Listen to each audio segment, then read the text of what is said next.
وہ دنیا ہے، اور اگر سب کچھ ہوتے ہوئے بھی اللہ ہی دل میں رہے، اللہ دل سے نہ جائے تو دین ہے، تو پھر نعمت ہے، تو پھر رحمت ہے، پھر برکت ہے، پھر کوئی چیز بھی سب چیز اللہ کا ذکر بن جاتی ہے، پھر سب چیز اللہ کا ذکر بن جاتی ہے، سب کچھ اللہ کا ذکر ہو جاتی ہے، پھر ہر چیز پر ثواب ملتا ہے، پھر ہر چیز پر شکر ملتا ہے، پھر اللہ کی ہر چیز پر نعمت کا ثواب ملتا ہے۔ یہ باتیں بڑی قابل غور ہیں، اس پر دھیان دینے کی ضرورت ہے۔ بہت سے اعمال جو ہیں ہم اپنے کام اپنی نیتوں کی وجہ سے خراب کر بیٹھتے ہیں، اس لیے ہمیں اس کی بھی اصلاح کی اشد ضرورت ہے۔ یہی تفسیر میں خلاصہ تفسیر میں آپ کے سامنے اس آیت کا پیش کر رہا ہوں۔ فرماتے ہیں صاحب تفسیر کہ جو نعمت رب سے غافل کر دے وہ نار ہے کہ یار سے فراق کا باعث ہے۔ جملے بہت اچھے دیے انہوں نے کہ یار سے فراق کا باعث ہے، اور جو نعمت رب سے ملا دے وہ نور ہے۔ جو نعمت رب سے ملا دے وہ نور ہے، بلکہ عبادت، ریاضت، علم بھی یا نار ہے یا نور ہے۔ دیکھیے تینوں چیزیں بڑی اہم مانی جاتی ہیں، عبادت، ریاضت، علم۔ عبادت بھی کہہ رہے ہیں، ریاضت بھی، علم بھی، یا تو نار ہے یا نور ہے۔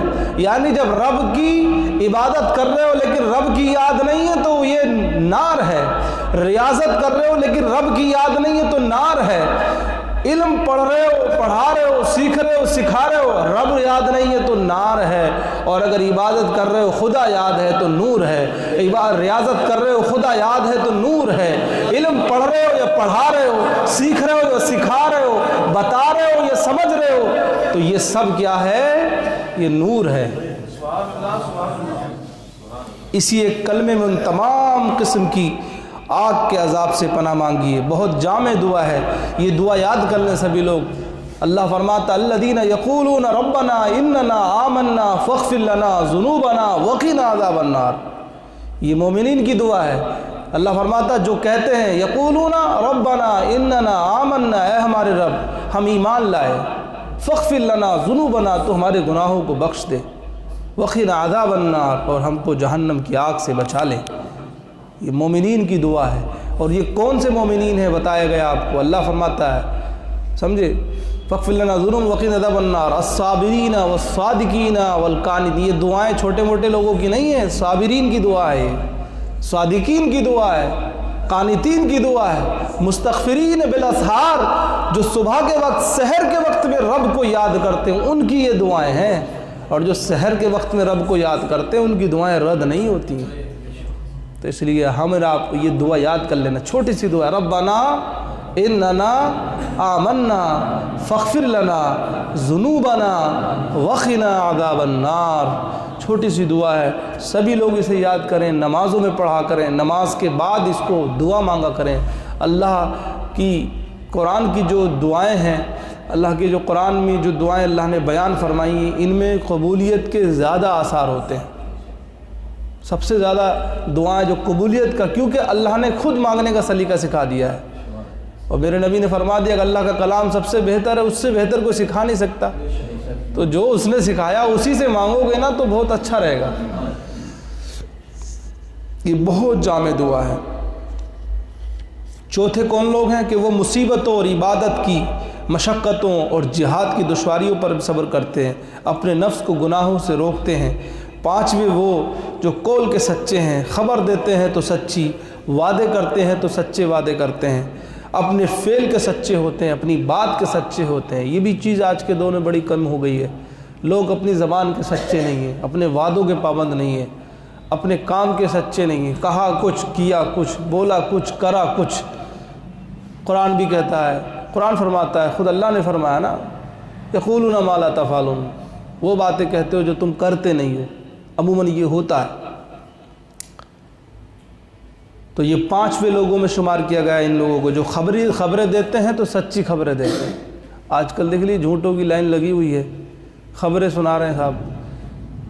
یہ ہمارے اسلام کا اعجاز ہے کہ خبر بھی دیتا ہے تو سچی دیتا ہے۔ خبر کے بارے میں بھی اسلام کہتا ہے تو سچی خبر دو، جھوٹی خبر۔ ہمارے اسلام نے تو جھوٹوں پر سب سے پہلے لعنت کی۔ مسلمان، اللہ فرماتا لعنت اللہ علی الکاذبین، جھوٹوں پر اللہ کی لعنت، جھوٹوں پر اللہ کی لعنت۔ اور ایک بات اور یاد رکھیے، بتا دوں آپ کو، آج کل بہت سے ہمارے سیدھے بھائی ہیں جو عموماً خبروں پر بہت جلدی اعتماد کر لیتے ہیں۔ قرآن نے آپ کو خبر ماننے کے بارے میں ایک اصول بتایا، قرآنی اصول پر اگر ہم چلیں گے تو انشاءاللہ کبھی، دیکھیے الٹی سیدھی خبریں سننے سے کیا ہوتا ہے، غم بڑھ جاتا ہے، فکریں بڑھ جاتی ہے، ٹینشن بڑھ جاتی ہے، یہ ہو گیا وہ ہو گیا یہ وہ۔ ایک بہت اچھا اصول میں شروع سے بتاتا چلا ہے، ہوتا وہی جو رب چاہتا ہے نا، ہوتا وہی ہے جو رب چاہتا ہے، وہ نہیں چاہے گا تو کچھ نہیں ہوگا۔ پچھلی بار میں نے آپ کو نجومی کا ایک واقعہ بتایا تھا آپ کو، وہ حساب لگانے بیٹھا ہوا تھا، ہے نا، یاد نہیں ہے، آپ لوگ بھول جاتے ہیں۔ وہ کہتا تھا کہ اب ایسا ہوگا، اور بزرگ نے کہہ دیا تھا کہ یہ تو گدھا بھی جانتا ہے، سمجھے نہیں، گدھے کی پونچھ سے انہوں نے اس کی دلیل دی تھی، تو اور وہ ایسا ہوا۔ نجومی نے پھر بعد میں بات کو مانا، تو اللہ جو چاہتا ہے وہ دکھا دیتا ہے۔ تو میں عرض یہ کر رہا تھا کہ اسلام نے ایک اصول بتایا ہے کہ کوئی خبر آئے تو اس خبر کو فوراً سچا مت مانو، بلکہ اس کو پرکھ کی ترازو پر پرکھ لو اس کو۔ ان جاءکم فاسق بنبأ فتبینوا، قرآن نے بہت اچھا اصول دیا، اگر تمہارے پاس کوئی خبر آئے، صاف صاف لفظوں میں، نبا من خبر، اگر تمہارے پاس کوئی خبر آئے اور فاسق خبر لے کر کے آئے، ہاں دیندار، قرآن نے قید بھی لگا دی، اگر فاسق ہے، اب تو خبر فاسق نہیں دے رہے، کافر دے رہے ہیں، شرک کرنے والے خبر دے رہے ہیں، تو ان کا کیا اعتبار؟ ان جاءکم فاسق بنبأ فتبینوا، تو قرآن کہہ رہا ہے جب تمہارے پاس کوئی فاسق خبر لے کر کے آئے تو اس خبر کی پہلے تحقیق کرو، سمجھے آپ؟ اور آج ہم نے یہ چھوڑ دیا، بس سمجھے آپ، لکیر کے فقیر ہو گئے، کوا ناک لے گیا، سمجھے ناک دیکھی نہیں، کوا کے پیچھے چل دیے۔ تو یہ ہمارے مزاج میں یہ چیزیں جہالت کی طرف لے جاتی ہیں، ہمیں ان کی طرف نہیں جانا، جھوٹی خبروں پر اعتماد ہی نہیں کرنا۔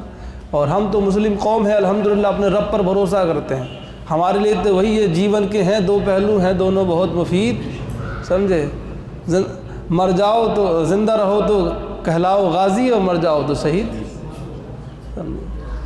اشعار کا وزن سلامت نہیں ہے، لیکن مفہوم میں نے آپ کے سامنے بیان کر دیا ہے کہ آپ دیکھ لیں کہ ہمارا اصول یہی ہے کہ ہمارے لیے سب سے بہتر ہے کہ ہم زندہ رہیں گے تو انشاءاللہ رب کو راضی رکھ کے رہیں گے تو غازی کریں گے، اور مر بھی جائیں گے کسی حادثے میں شکار ہو کر کے تو شہید کہلائیں گے، ہے کہ نہیں؟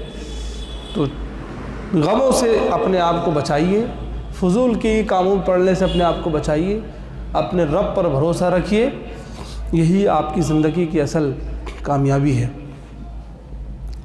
چھٹے وہ لوگ کہ جو اللہ کے مطیع اور فرما بردار بندے ہوتے ہیں، ہمیشہ ہر قسم کی عبادت میں سرگرم رہتے ہیں، نمازیں پڑھتے ہیں، نمازیں پڑھیں تو ہمیشہ، روزے رکھیں تو پابندی سے، زکوٰۃ دیں تو پورے حساب سے۔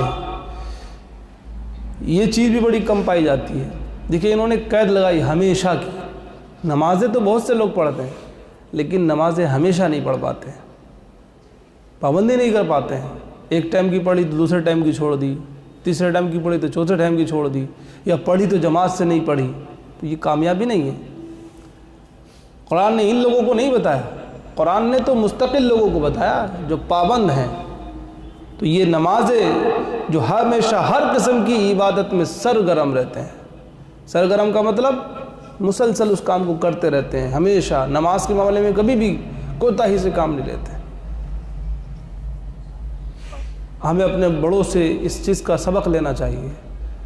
ہمارے بہت سے اسلاف نے نماز کی خاطر اپنے آپ بڑی بڑی تکلیفیں جھیل لیں لیکن کبھی نماز کو نہیں چھوڑا۔ آج ہماری ذرا سی تکلیف ہوتی ہے، آج کچھ ایسے معاملات آ گئے، ڈاکٹروں نے ہمیں مرض بتا دیے، ہمارے آپریشن بتا دیے، تو ہم ڈاکٹر لوگوں کی بات مان لیتے ہیں، نمازیں چھوڑ دیتے ہیں۔ وہ کہہ دیتے ہیں جھکنا نہیں ہے تو ہم جھکتے نہیں ہیں، وہ کہہ دیتے ہیں لیٹنا نہیں تو ہم لیٹتے نہیں ہیں، وہ کہہ دیتے ہیں سجدہ نہیں کرنا تو سجدے نہیں کرتے، مہینوں کی نمازیں چھوڑ دیتے ہیں، ان پر اکتفا کر لیتے ہیں۔ لیکن ہم کبھی اپنے بزرگوں کی سیرت پر نہیں توجہ کرتے۔ ہمارے اسلاف نے کبھی نماز سے سمجھوتا نہیں کیا، دنیا کی بیماریاں تکلیفیں جھیلنا برداشت کر لیا لیکن نماز نہیں چھوڑی۔ دور کیوں جائیے، میں اپنے حضرت کی بات بتا دیتا ہوں۔ حضرت کا ایکسیڈنٹ ہوا تھا تو یہ بات ابھی آپ کو عجیب سے لگے گی لیکن آپ اس پر غور کریں کہ جب ان کا ایکسیڈنٹ ہو گیا تھا تو انہیں غشی طاری ہو گئی تھی جب، ہاں، اور اس وقت بار بار وضو کراتے تھے معین بھائی، اور سمجھے آپ غشی آ جاتی تھی، بے ہوشی ہو جاتی تھی، پھر وضو کرتے تھے اور بار بار کہتے تھے کہ نہیں نماز کا ٹائم تو نہیں جا رہا ہے۔ اسی حالت میں انہوں نے نماز ادا کی۔ اور ابھی جلدی کی بات ہے کہ ابھی ڈاکٹر نے بتایا ہے کہ آنکھ کا آپریشن ہونا ہے، اور آنکھ کا آپریشن ہوگا تو آنکھ کو میں جو ہے کہ جیسے 1 مہینے تک آرام کرنا پڑے گا۔ تو صرف اس وجہ سے ڈاکٹر سے حضرت نے کئی ڈاکٹروں سے جو ان کے مرید بھی تھے ان سے مشورہ کیا، نیرے اس سے مشورہ کر رہے ہیں کہ ایسی کوئی دوا مل جائے جس میں آپریشن نہ کرنا پڑے، کیونکہ آنکھ بند ہوگی تو وضو کے لیے بھی پابندی کرنا پڑے گی، آنکھ کا سب اہتمام کرنا پڑے گا۔ تو اس وجہ سے صرف آپریشن نہیں کرایا کہ اس سے عبادت میں خلل واقع ہوگا۔ آپ دور کے بزرگوں کی نہیں، اپنے قریب کے بزرگوں سے سیکھ سکتے ہیں۔ یہ ہمیں اپنے بڑوں سے سبق ملتا ہے کہ ایک آدمی اپنی زندگی کی بڑی نعمت ہے آنکھ، سمجھے، لیکن اور ان کی آنکھ تو کامیاب بھی، ہماری آنکھیں تو کامیاب بھی نہیں ہیں۔ میں تو سمجھتا ہوں وہ ان آنکھوں سے کتابیں پڑھتے ہیں، پڑھاتے ہیں، لکھتے ہیں، لکھاتے ہیں، سمجھاتے ہیں۔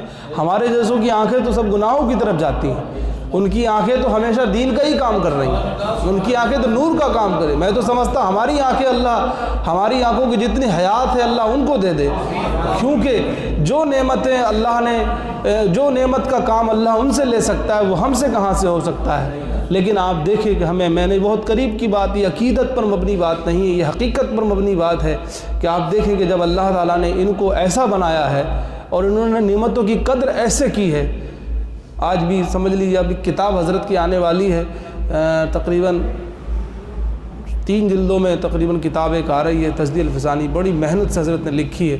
اور دن فرما رہے تھے کہ ہم نے آنکھیں پھوڑ پھوڑ کے کتاب لکھی۔ وہ جملہ اس دن فرمایا تھا، رمضان شریف کی بات ہے گزشتہ، جب میں خود گیا تھا تو کہہ رہے تھے کہ صرف آنکھوں میں اتنی تکلیف ہوتی ہے، لیکن اس کے باوجود صرف یہ ہے کہ اللہ نے جتنی زندگی بچائی ہے ان آنکھوں کے ذریعے سے اس کی نعمت کا شکر ادا کر لے جاؤں اور کچھ کر لے جاؤں۔